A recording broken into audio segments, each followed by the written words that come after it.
ප්‍රේමණීය ව්‍යසනයන්ගෙන් හෙම්බත් වූ සිත් අදත් ඉඳහිට අතීතයේ සිත මත පෑරුණු කඩතුළු වරා ඇදගන්නා වේදනාත්මක හුස්මකින් ලය සනසාගනී. ජීවිතයේ වසන්ත සමයෙහි එක් මොහොතක් නෑර තමන්ගේ වූ සිතක් සදහටම යළි නේන දෙසකට ඇවිත යන්නට සැරසේ නම් කඳුළු නොසලා එම වෙන්වීම දරා ගැනීමට කිසිවෙකුට නොහැකි.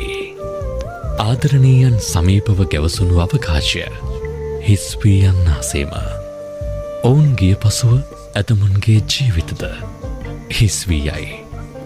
කවදාම හෝ කියන්නා වූ නොවා දවසක් ගැන ඔවුන් බලාපොරොත්තු තබා බලා සිටි.